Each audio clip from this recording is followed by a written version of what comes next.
बिस्मिल्लाहिर्रहमानिर्रहीम अस्सलाम वालेकुम नाज़रीन, मैं हूं अहमद फवाद और आप देखते हैं मुझे मेरे यूट्यूब चैनल और फेसबुक पेज पर। किस में इतनी जुर्रत है कि वो वज़ीर-ए-आज़म इमरान खान साहब को हटाए। जहांगीर तरीन की जानिब से नाज़रीन आखिर खामोशी तोड़ी जा चुकी है। सबसे बड़ा ऐलान, सबसे बड़ा फैसला जो है वो सामने आ चुका है। जहाज़ जो है जहांगीर तरीन का, वो एक मरतबा फिर से उन्होंने पाकिस्तान तहरीक-ए-इंसाफ को इमरान खान साहब के सामने रख दिया है। इस हवाले से कुछ अहम और एक्सक्लूसिव तफसीलात नाज़रीन आज के इस व्लॉग में आपके सामने रखने जा रहा हूं। दूसरे नंबर पर नाज़रीन मौलाना फजल रहमान साहब जो हैं वो इस वक्त मुकम्मल तौर पर अपने जो होश हैं वो खो बैठे हैं और बड़ी बहकी बहकी सी बातें जो हैं वो कर रहे हैं। वो इस वक्त क्या कह रहे हैं और इन बातों के ऊपर सिर्फ और सिर्फ हंसा जो है वो जा सकता है। इस हवाले से कुछ तफसीलात आपके सामने रखूंगा जिससे आपको आपके सामने ये बात वाज़ेह हो जाएगी कि अपोजिशन कैंप के अंदर इस वक्त कितनी ज़्यादा पैनिक सिचुएशन है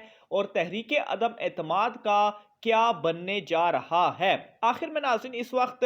सदारती निज़ाम के हवाले से भी या सदारती इमरजेंसी के हवाले से भी कुछ जो थ्योरीज़ हैं वो गर्दिश कर रही हैं, कुछ अफवाहें गर्दिश कर रही हैं। इस हवाले से भी कुछ अहम तफसीलात जो है, कुछ अहम गुज़ारिशात आज के इस व्लॉग में आपके सामने रखने जा रहा हूँ। सबसे पहले नाज़रीन मैं आपको ये बताता चलूँ, मौलाना फजल रहमान साहब की जानिब से ये कहा जा रहा है, उनकी जमात की जानिब से, कि जो OIC का इजलास 23 मार्च वाले दिन हो रहा है उसको 23 मार्च को ना किया जाए। और ये चीज़ वो OIC से कह रहे हैं कि इस इजलास को मुलतवी किया जाए और इस इजलास को आगे किया जाए। और इसकी जो वो रीज़न कह रहे हैं वो ये बता रहे हैं कि 23 मार्च से पहले पहले क्योंकि अदम एतमाद की जो तहरीक है वो हम लाएंगे और वो कामयाब होंगे और इमरान खान साहब जो हैं वो वज़ीर आज़म नहीं रहेंगे। अव्वल तो जो उनके 48 और आज जो है उनके 72 घंटे भी पूरे हो जाएंगे, अभी तक जो रिक्विजिशन है वो भी जमा नहीं करवाएगी पार्लियामेंट में। तो खैर जो उनकी अदम एतमाद की तहरीक है वो तो जमा करवाना ही दूर की बात है, उसे कामयाब कराना या नंबर गेम पूरे करना वो जो इंसान है वो बहुत ज़्यादा दूर की बातें हो जाती हैं। और दूसरे नंबर पर मौलाना फजल रहमान साहब की जो जमात है उनकी जानिब से ये कहा जा रहा है कि क्योंकि 23 तारीख को इमरान खान साहब वज़ीर आज़म नहीं रहेंगे तो इस वजह से आगे चलकर जो नया वज़ीर आज़म होगा उसके साथ जो है वो OIC वालों ने का जो इजलास है वो होना है। तो इस वजह से भी आप ये जो अपना इजलास है इसको मुलतवी कर दें और इसको आगे कर दें। अब नाज़रीन ये जो दो चीज़ें उनकी जानिब से सामने आई हैं, ना कोई सर है इस बात का, ना कोई इस बात का पैर है। बिल्कुल अजीब सी और सेंसलेस मैं इसको कहूँगा कि जो बातें हैं वो इस वक्त की जा रही हैं और ये सिर्फ इस वक्त की जा रही हैं, एक तो बुग़्ज़ इमरान में और दूसरा इमरान खान साहब के बुग़्ज़ ने इन तमाम अपोजिशन वालों को इतना ज़्यादा घुमा फिरा दिया है, इतना ज़्यादा इनके होश उड़ा दिए हैं कि इनको यहाँ तक भी चीज़ें समझ नहीं लग रही कि आखिर ये कहना क्या चाहते हैं या कह क्या रहे हैं। जिस तरह से मैंने आपके सामने कल मौलाना फजल रहमान साहब की कुछ मासूमाना ख्वाहिशात रखी थी कि चेयरमैन सेनेट और स्पीकर कौमी असम्बली का जो ओहदा है ये चाहते हैं कि ये इनको मिल जाए। हालांकि मौलाना फजल रहमान साहब जो हैं वो ख़ुद इस वक्त पार्लियामेंट में मौजूद ही नहीं है, यानी कि उनकी अपनी रिप्रेजेंटेशन है ही नहीं, वो ख़ुद इलेक्शन 2018 को जो हैं वो हार चुके हैं। अच्छा, इसके अलावा नाज़रीन दूसरी जो अहम खबर है जहांगीर तरीन के हवाले से, जहांगीर तरीन की जानिब से खामोशी तोड़ी जा चुकी है।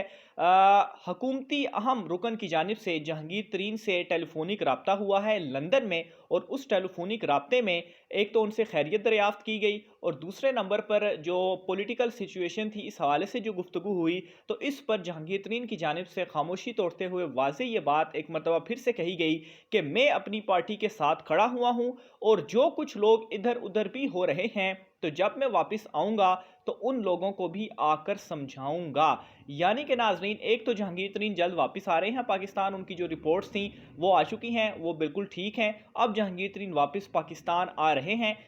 एक दो रोज़ के अंदर गालबन जो है वो पहुंच जाएंगे और फिर उसके बाद ना सिर्फ उन्होंने ये कहा है कि वो अपनी पार्टी के साथ खड़े हैं,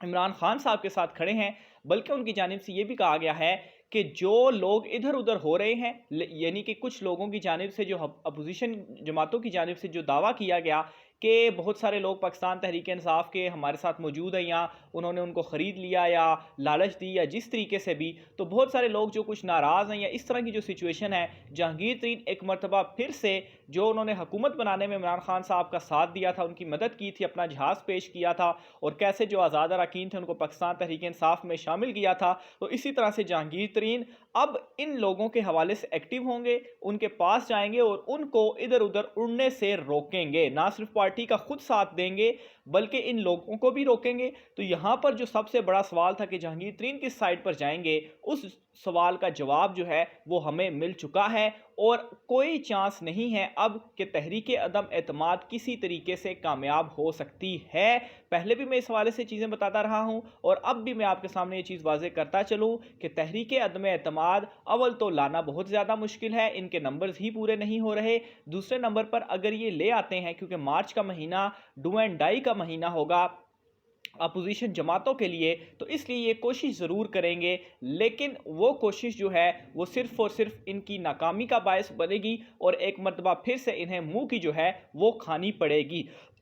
आखिर में नाज़रीन, कुछ जो थ्योरियां हैं वो इस वक्त गर्दिश कर रही हैं शहर इक़्तिदार में, क्योंकि बतौर सहाफ़ी हम बहुत सारे जो सहाफ़ी बरादरियों की हमारी महफ़िलें होती हैं जिनमें हम मुख्तलिफ जो करंट सिचुएशंस हैं उस हवाले से डिस्कशन हमारी जारी रहती है। तो ऐसी ही एक महफ़िल में मैं भी जो है वो वहाँ पर मौजूद था। मुख्तलिफ जो सहाफ़ी थे अपना पॉइंट ऑफ व्यू जो है वो सामने रख भी रहे थे, मैंने भी उनके सामने जो अपने हवाले से जो चीज़ें थी, तफसीलात थी, वो सामने रखी। तो मुख्तलिफ जो थ्योरियाँ हैं वो इस वक्त गर्दिश कर रही हैं। सबसे पहली थ्योरी नाज़रीन वो इस वक्त ये गर्दिश कर रही है कि जो एस्टेब्लिशमेंट है और जो इमरान खान साहब हैं उन दोनों के रास्ते जुदा हैं, यानी कि एस्टेब्लिशमेंट इमरान खान साहब से नाराज़ है। अव्वल तो नाज़रीन नाराज़ है इस वजह से जो तहरीक अदम एतमाद है वो कामयाब होगी और एस्टेब्लिशमेंट ने अपोजिशन को जो है वो ग्रीन सिग्नल दिया, यानी कि वो इमरान खान साहब से पीछे हट गई है। तो इसमें नाज़रीन एक बात मैं पहले भी अपने पिछले व्लॉग्स में कह चुका हूँ कि एस्टेब्लिशमेंट या फौज जो है वो एक इदारा है और बतौर इदारा वो हुकूमत के साथ खड़ा होता है। और दूसरा नाज़रीन, एस्टेब्लिशमेंट बिल्कुल जो है वो इस वक्त न्यूट्रल है और इस बात की गवाही जो है वो अपोजिशन की जानिब से भी सामने आ रही है। अच्छा, अब नाराज़ किस चीज़ से हैं कि इमरान खान साहब ने दौरा रूस जो है वो किया और इससे अमेरिका जो है वो नाराज़ हुआ और अमेरिका पहले भी नाराज़ था, इस वजह से उन्होंने कॉल भी नहीं की और फिर दौरा रूस के दौरान शायद खान साहब को कोई कॉल्स भी की गई कि आप वापस आएँ, उधर ना करें, लेकिन इमरान खान साहब ने ये जो दौरा था वो कंप्लीट जो है वो किया। अच्छा, ये अजीब सी कोई बात है, बतौर वज़ीर-ए-आज़म ये जो फैसले होते हैं ये इस तरह से नहीं होता कि इमरान खान साहब जब चाहें इधर की उधर कर दें, उधर की उधर कर दें। ये जो तमाम तर मामलात होते हैं ये तमाम चीज़ें तय होती हैं और जो दौरा रूस था वो इमरान खान साहब का एक अरसे से तय था और ये तमाम तर जो चीज़ें थी ये पहले से चल रही थी। अगर कोई इस तरह की चीज़ होनी भी थी तो ये चीज़ जब दौरा शेड्यूल हो रहा था तो उस वक्त सामने आ सकती थी, उस वक्त कहा जा सकता था कि आप ना जाएं या आप जाएं। तो जब एक मरतबा फैसला हो गया, शेड्यूल तय हो गया, इमरान खान साहब ने वहाँ पर जाना था, तो फिर उसके बाद कोई क्वेश्चन नहीं है कि इमरान खान साहब वहाँ पर ना जाएं। अगर इमरान खान साहब रूस का दौरा ना करते तो तब ज़्यादा सवालात जो थे वो इमरान खान साहब के ऊपर उठते। और जहाँ तक अमेरिका की बात है तो अमेरिका का जो चेहरा है वो भी इस वक्त खुलकर सामने आ गया है कि यूक्रेन की जो वार है उसमें अमेरिका किस तरीके से उनसे पीछे जो है वो हट गया है और इसने पाकिस्तान के साथ भी यही करना है अगर पाकिस्तान इस तरफ जो है वो जाता है। तो ये चीज़ जो है वो आप बड़ी वाज़ेह तौर पर समझ लें। दूसरे नंबर पर नाज़रीन ये एक थ्योरी है कि शायद जनरल बाजवा साहब जो हैं वो एक और एक्सटेंशन चाहते हैं इमरान खान साहब से और इमरान खान साहब उन्हें मज़ीद एक्सटेंशन नहीं देना चाहते और वो जनरल फैज़ हमीद को नया आर्मी चीफ जो है वो मुंतखब जो है वो करना चाहते हैं। तो इस वजह से भी जो क्लैशेस हैं वो मौजूद हैं। तो ये भी नाज़रीन एक मनगढ़ंत सी थ्योरी है, ऐसा कुछ भी नहीं होता। जनरल बाजवा साहब के हवाले से अभी तक जो हमारे पास इतलात हैं वो मज़ीद एक्सटेंशन नहीं चाहते और जहाँ तक नए आर्मी चीफ की तैनाती के हवाले से मामला है तो इस हवाले से कुछ जो नाम होते हैं, जो टॉप जो सीनियर लोग होते हैं उनके नाम इमरान खान साहब के पास जाते हैं, यानी कि जो प्राइम मिनिस्टर होता है और फिर प्राइम मिनिस्टर का ये इस्तेहकाक होता है, उनका ये डिसीजन होता है कि वो किसे नया आर्मी चीफ जो है वो मुंतखब करते हैं। तीसरे नंबर पर नाज़रीन एक और जो चीज़ कही जा रही है वो ये है कि शायद जो DGISI जो हैं नए जनरल फैज़ हमीद साहब के बाद जो आए उनकी जो तैनाती हुई है उसमें जो समरी मूव की गई और फिर वो पहले जो है वो उसकी अनाउंसमेंट होगी, फिर इमरान खान साहब ने बाद में इंटरव्यू लिए। तो वो नाज़रीन उस वक्त भी जब ये खबरें सामने आई थी तो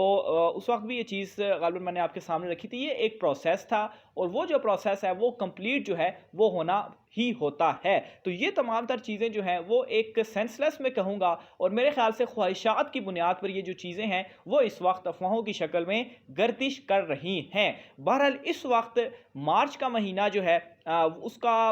आज